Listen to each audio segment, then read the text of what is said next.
Welcome to Live with the Simon Chris Makanga. Our special guest tonight is Nsiimire Annet. She's an engineer by profession with over 20 years of experience in different sectors in this country. We are going to speak about engineering in this country and how women can tap into the available opportunities. She's an aspiring candidate for the Uganda Institution of Professional Engineers. We are going to have a great conversation. Engineer Annet, like many people address you, you're welcome to Live with Simon Chris Makanga. It's a pleasure to be here, Simon. All is well? All is well. How does it feel to be an engineer, a female engineer?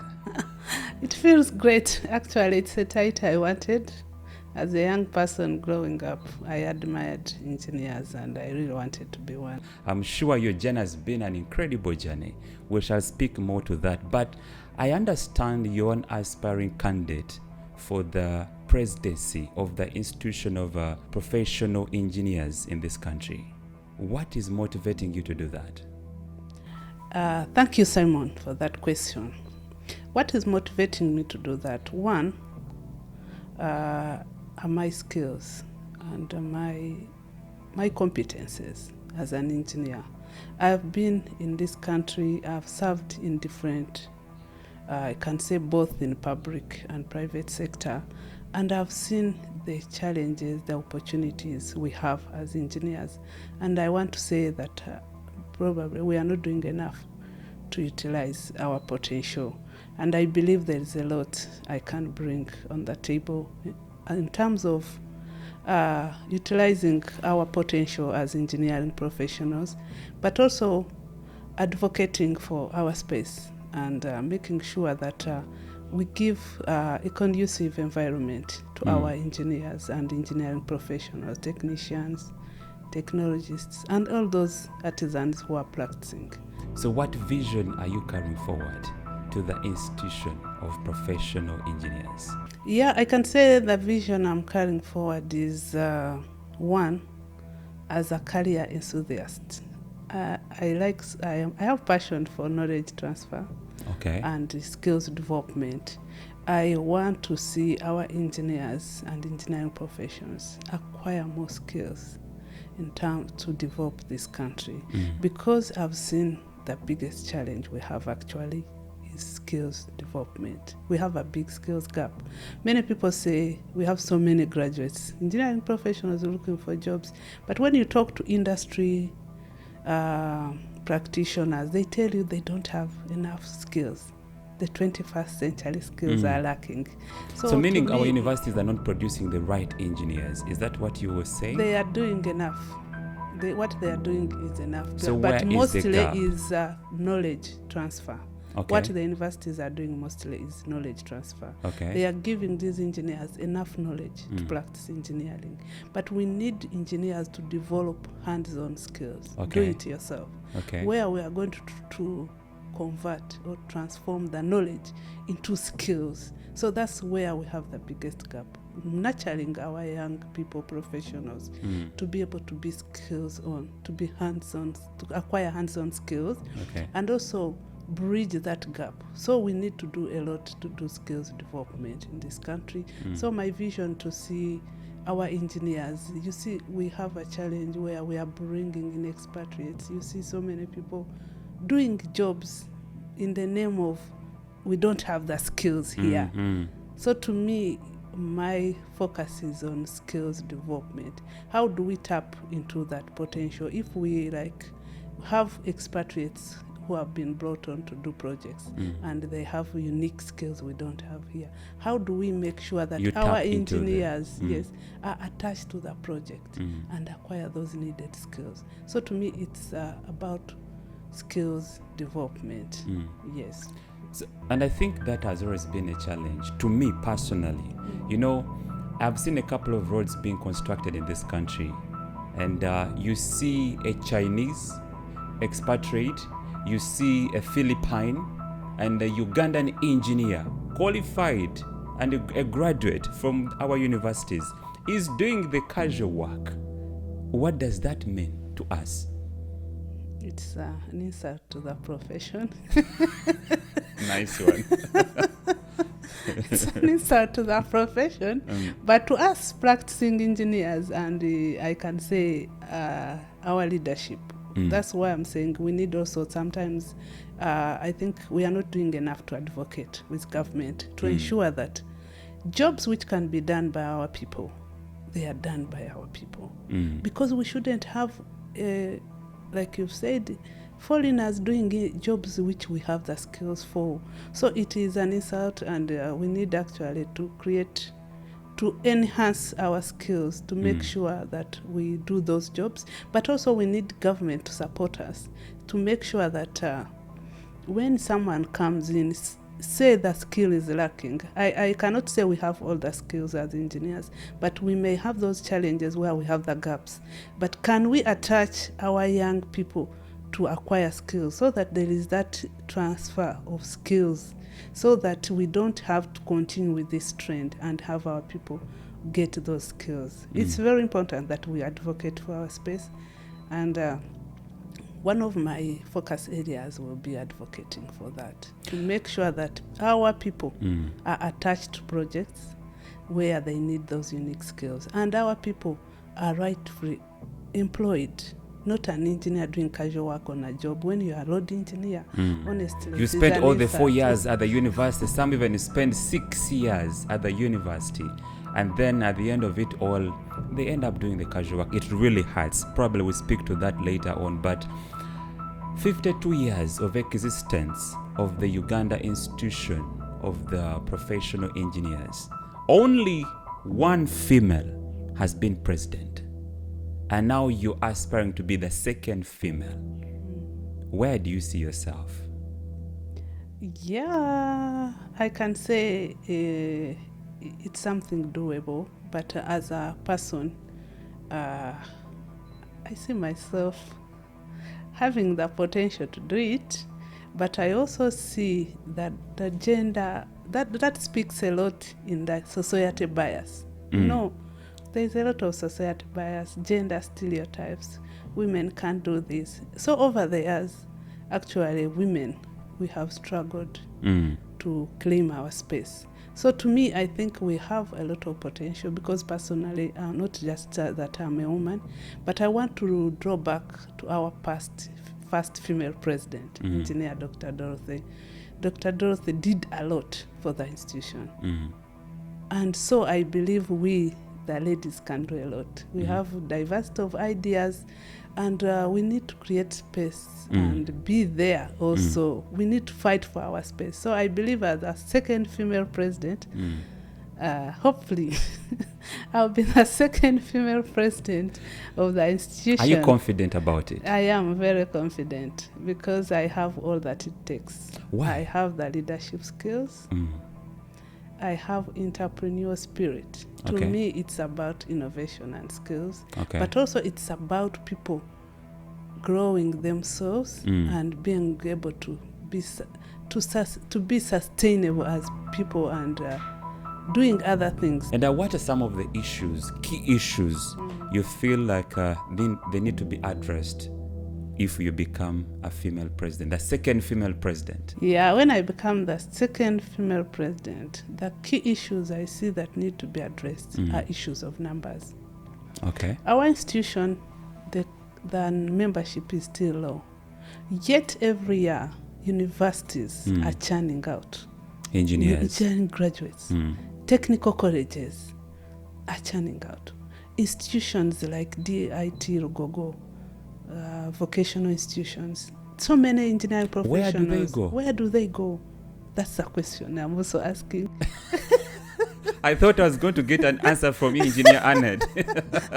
Being the fact that you're aspiring to be the president, you should be knowing, where do they go?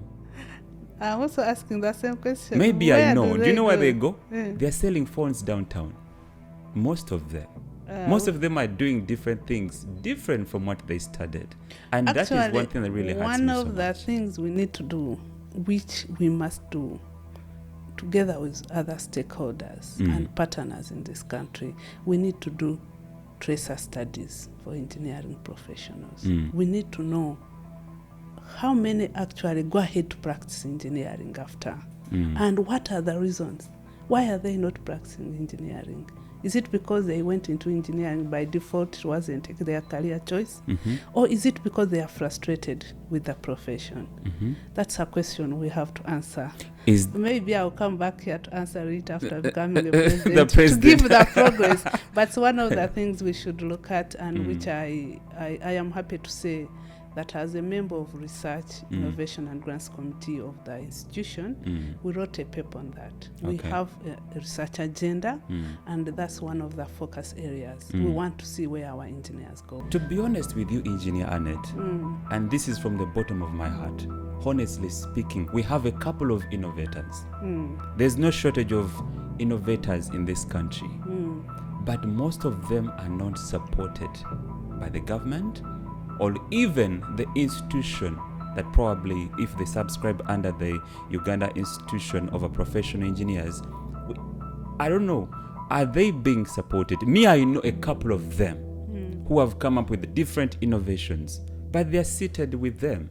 Like I said, my transition from employment to self-employment actually increased my creativity and my innovative capacity. And I believe there is a lot we can do. And we can also support those innovators. You know, someone may just be stuck with even marketing their innovation. They have done it, they have it. So as engineering professional body, as a professional body for engineering professionals, I can say, I don't want to use engineers because we have membership ranging from engineers to technicians. So all our membership and all other engineering professionals, it is in our interest to see that we work with you. Recently, we actually signed with an MOU with Innovate Lab Africa. And hopefully we shall be getting grant to support innovation in this country. Okay. I was part of the reviewers who reviewed Royal Academy of Engineering grants for African professional bodies. And I'm hopeful that Uganda, we are going to get a grant to support innovations. And what I can say, we already have a form online for our innovators to apply so that they be part of our database. And when the grant comes, we shall see how to support them. Have women picked interest into joining the institution? I can say yes, but the numbers are low. To me, I think it's one of the challenges we need to look at. Attracting more women and retention of women in engineering. That's what I wanted to pick your mind on. What strategies are you bringing forward to make sure that women pick interest in joining the Institution of Professional Engineers? It's actually one of my focus areas, to encourage women to participate in the events of the institution and the activities. But one way I'm looking at is we need to start by forming chapters. Like in our institutions of learning, have women in engineering chapters that bring women together. They mentor each other and share experience. And also we shall, of course, looking at professionals who have been there, like myself, visiting them and encouraging them and getting that network, building that bond so that women can continue to love engineering. What makes you different? Yeah, what makes me different, I can say I have confidence. I'm a self-starter. Self-starter. What does that mean? When I think of my ideas, actually, I don't need anyone to approve me that this is the right thing to do. Okay. I always take on my ideas and initiate. How did you know that you want to be an engineer or you're going to be an engineer? Thanks, Simon. My journey is long, but I'll try to cut it short. As a young person in primary in Ruchiga district, I grew up from the village, Ruchiga district. I went to Nyikunama Primary School. Very few people maybe know about it. But I was good in math, and so my teachers would tell me, you can be an engineer. But also as a young person, I used to see UIPE trucks moving around, and everyone on that truck was called an engineer. And they were taken with high regard in community because they were sorting people's issues. I experienced that when I was in Umeme, that everywhere you pass, people are calling you, we have this problem. And, you are making a difference in your small way. So I got inspired to become an engineer. So when I went to Hombe High School, my secondary school, the school didn't have HSC, but I continued to do well in math.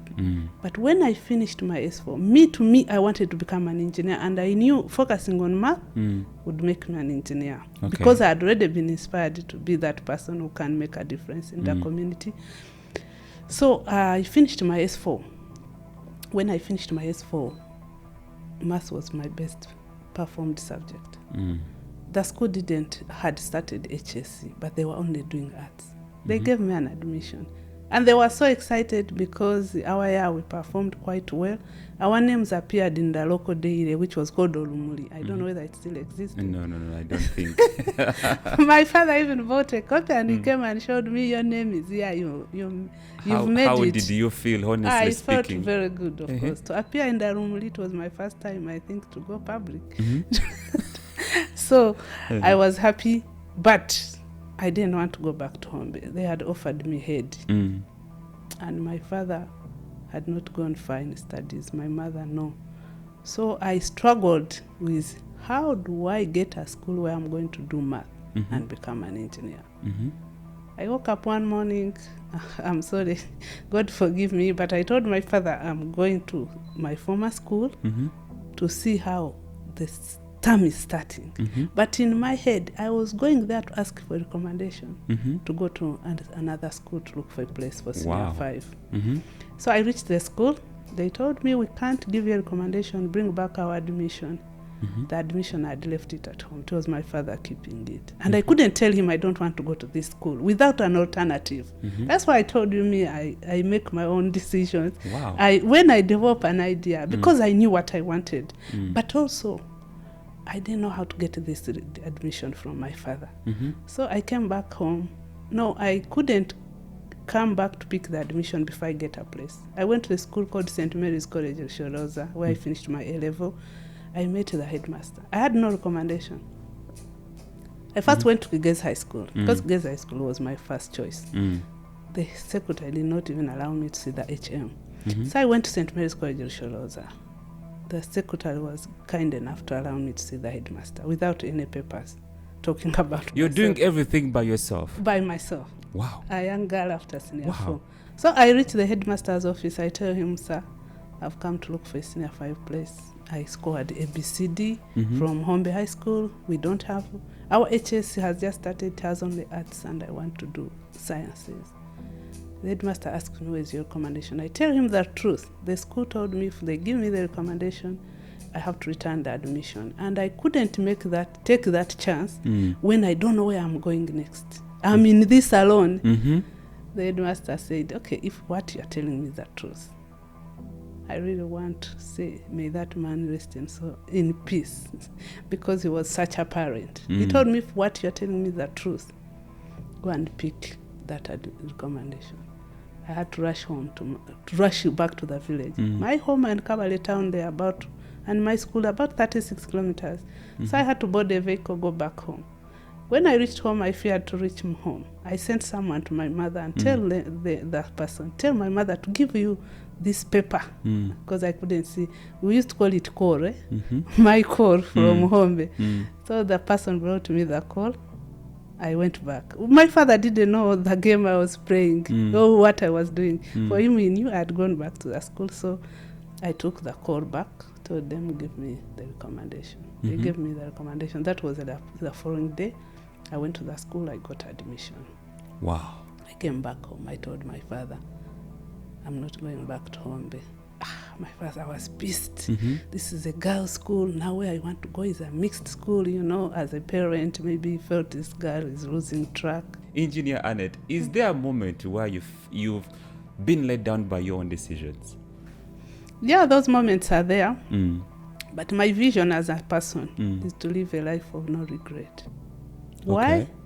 I've experienced those moments. But when I commit to doing something, I do my best. I give it my all. to make sure I'm successful. So if things don't go right, I don't regret. I've done my best. Maybe it's God's plan. I also believe everything works for the good of those who love the Lord. I know. So if it doesn't work out, I assume it was not meant for me. So there's areas where you've done something and it doesn't come out the way you expected. But I can say on a scale of 1 to 10, 8 come out successful. 8 come out successful. Yeah. Even when I shared my idea of becoming a president, I'm not boasting that I'm a president because I'm not yet. But I'm saying some people I shared with were some were discouraging, some were encouraging. But I want to tell you that there is light at the end of that tunnel. Maybe to also encourage you, before I do encourage you, I want to remind the viewers is that Engineer Annet is also a mother, married. She's a wife to someone with 4 children, 2 girls and 2 boys. We shall speak more about that. Now, what I wanted to encourage you is that in life, there are people we call the dream takers. That people you share your dream with, and they're like, no, Engineer Annet, I don't think you're capable. There's only one woman, probably what some of them will tell you that out of the 52 years of existence, there's only one woman who has been president. How come for you'll make it? Those words will come, but just to keep you encouraged, don't give up. What is meant to be yours will be yours. Now let's speak about your children. Do you see these characters in them? Yeah, I do. I see the characters in them, especially my daughters. And the boys? And the boys as well. But to me, I share my experience with my children. And I tell them the facts of life. You know, sometimes we want to lie to our children. Life is, if you dream of something, I'm not telling them to disobey me or to rebel against me, but if you are doing what is right, go ahead and do it. I can only negotiate, especially on their goals, but I cannot influence them to do what I want them to do. How do you intend to collaborate both locally and internationally if you become president? I went to Dubai on 18th of December. I had not thought of visiting the Institution of Engineers. But when my days actually were running out, I was just there reading, going through my tasks and planning, setting my goals for the coming year. And I was like, wow, I'm in Dubai. I even don't know where the Institution of Engineers is. Then what am I doing as a professional? So I Googled. I went online, I checked, I said, where is this institution? I realized it was in Almamza. Almamza was not far from where I was staying. So I looked for directions and went and paid a courtesy call to the Institution of Engineers. I want to say it was a warm welcome. So I met the head of, the deputy general manager, who is the head of finance and administration. We had a chat, and he told me they welcome a partnership with the Uganda Institution of Professional Engineers. So we are in talks. You know, when you become a president of an institution that governs all the engineers in this country, it's a big position, Engineer Annet. Given despite the fact that you are a telecom engineer, but you'll be held accountable for everything that goes wrong in this country. And we have a couple of them that have gone wrong, especially buildings that have collapsed, roads that have been built and in a couple of years or even months, they have potholes. How are you planning to deal with that? Yeah, I can say our values as Uganda Institution of Professional Engineers. 1 is the responsibility to the public. Okay. 2 is accountable to the members. 3 is professionalism. I'll try to make sure that I live those values. Whoever is responsible, will be accountable for that. But I will make sure that I offer the leadership that will put professionalism at the fore. We need to be professional in our work as engineering. That's the only way we can grow, and that's the only way we can get the public confidence. So I don't have to be a civil engineer to know how roads are done. Though I told you I've worked in all sectors almost of this country. I've done local government performance assessment, and I used to assess infrastructure projects, one of them being roads. You don't have to be a civil engineer to see that this road is shoulder work. This building, this is shoulder work. So we need to force to live our values as an institution, and our engineers themselves, they should know that it is upon them to be ethically upright, to do the right thing. You know, when I was still active in media as a journalist, I covered stories of buildings that collapsed. And the question that came into my mind, which I feel you can help me answer, when a building collapses, who is to be blamed? Is it the engineer, the developer, the materials we use? Who is to be blamed here? All of them. All of them, but let me justify. As an engineer, if you have done specifications or BOQs for the construction project, either you are the one supervising the project or not, but you are overseeing the project. One of the things you must see and emphasize is that specifications are followed. If we are saying we need R17 bars for the whatever purpose they are going to be used, make sure you use that, what is specified in the BOQs. But also the developer, the person, if you have been advised by the engineer, the person responsible, listen. Because sometimes you find there is a level of compromise. You tell me I need R17 and I'm like, can't R13 even work? Me, I have so many projects, I have so many buildings. Some of these people can tell you like that. That mall is mine. I built it like that. You are being a complicated engineer. You get it? And because you want your job, you want a job, you feel you can't do, you need that company. You compromise. So the developer is also held accountable. I can say we need a partnership. You, as an engineer, you can't work alone. We all need to work together, all sectors in government, UNBS, to make sure the materials are up to standard. And also other stakeholders, those who give us the jobs, our customers.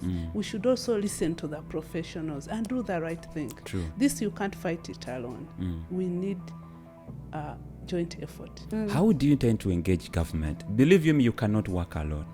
Of course you cannot work How alone. do you intend to engage government? One thing I want to engage the government on is on the policies that affect our working conditions. For example, I said, you yourself said, you were moving around, you see Chinese, for example. They are working on the roads and doing jobs which we have the skills in this country. What does our immigration policy say? And especially on employment. Should we bring people to do jobs which can be done by our people?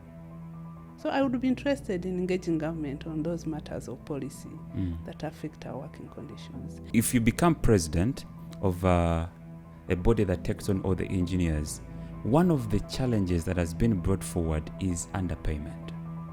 And the reason as to why many run out, many prefer doing other jobs, like a person who is selling clothes downtown earns more than a professional engineer, most of them.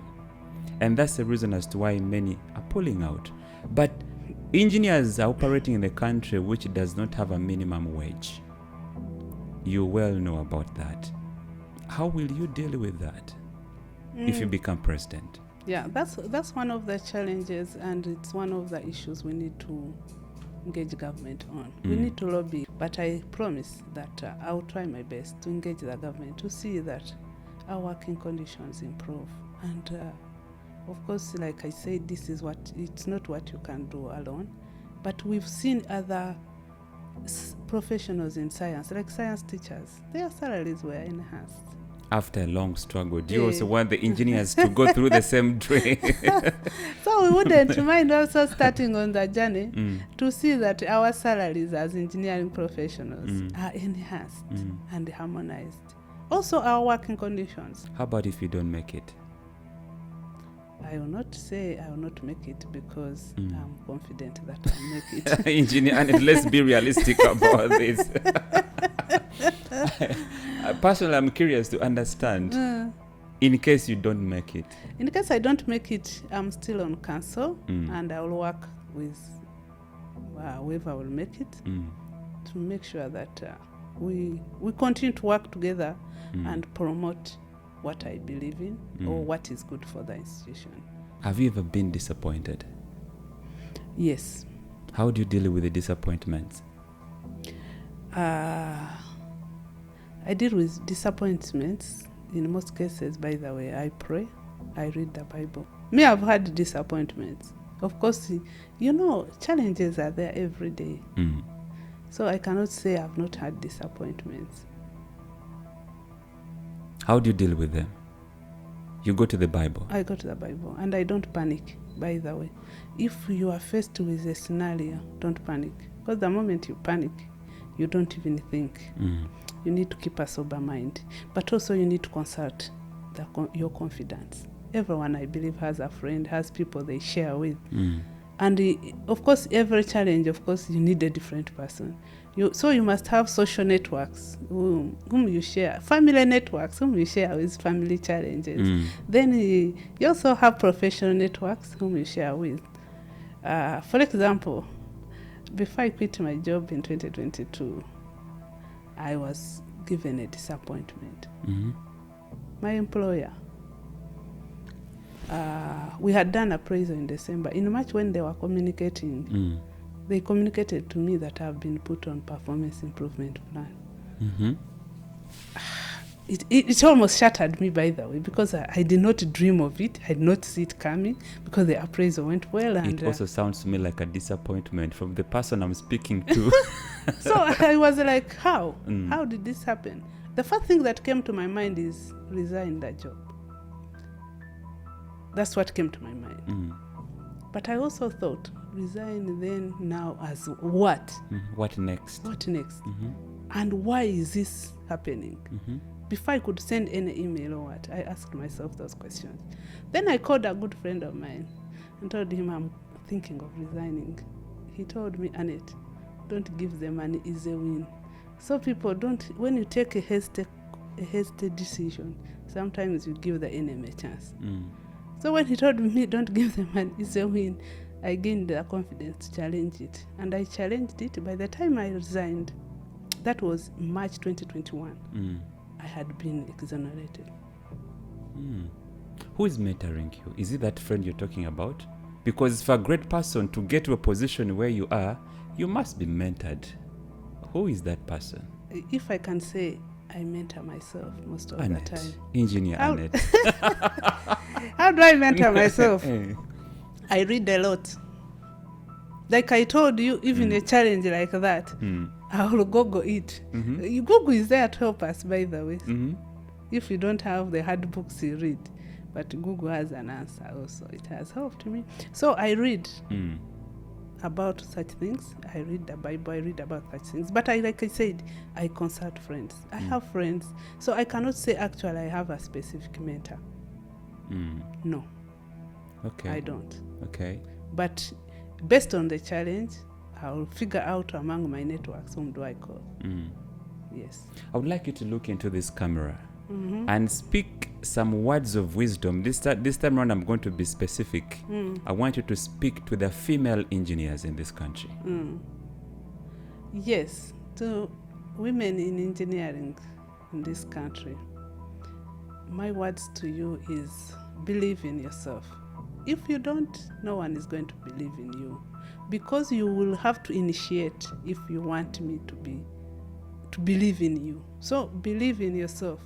It's very important. Self-awareness.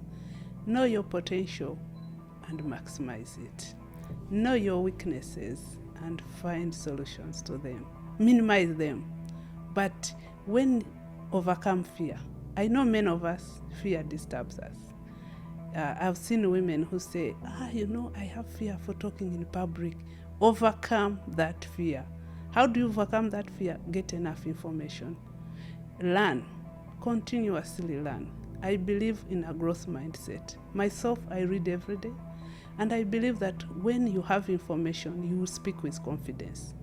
Because you know that you have facts to base on, but believing in yourself is very important. Accept who you are. You may not be looking so good, but it's not about the looks. It's about what you see in yourself. There is the law of the mirror. I read about it in the 14 Invaluable Laws by John Maxwell. Mm-hmm. There is a law of the mirror. What do you see in yourself? What you see in yourself is what you will be. So be positive. See yourself as a cute lady. See yourself as a confident person. See yourself as a person with great ideas. Your ideas will come to pass. If you can dream it, you can do it. Wow. Thank you very much. Is that your definition of life? Yes. And that's what... Okay, this is going to be my last question. We can sit and have a conversation until cows get back home. Yes. How do you stay motivated and inspired to do what you do? What keeps me motivated? One, it's just believing in myself, because I have seen that when I have an idea and I plan properly, I will achieve it.